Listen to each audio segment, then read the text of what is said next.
question 23.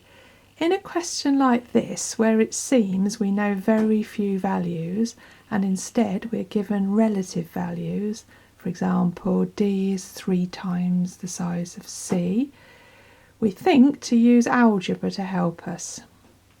So 2 of the angles are being given in terms of C.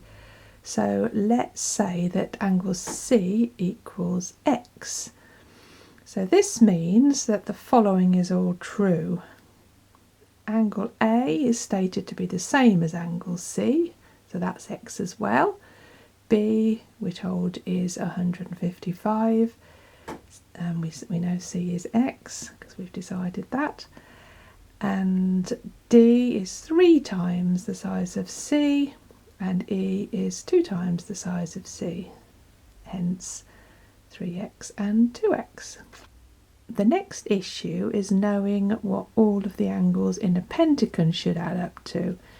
You might know that this is 540 degrees, and that's great, but just in case you don't know, you can remind yourself by dividing the pentagon into triangles to calculate what the angles add up to.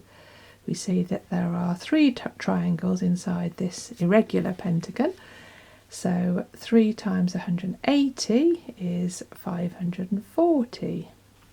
There's also a formula to calculate this which says that you have to take 2 from the number of sides of the shape and then multiplied by 180. We can now make an equation to be solved.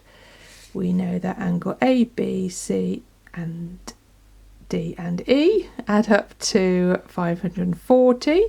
So we'll input our values of X, or our numbers, into this equation, simplify and rearrange to solve, and we find out that X is 55 degrees. So 55 degrees is the size of angle A. Here's what the mark scheme says about this question. Thank you for watching. I hope it's helped.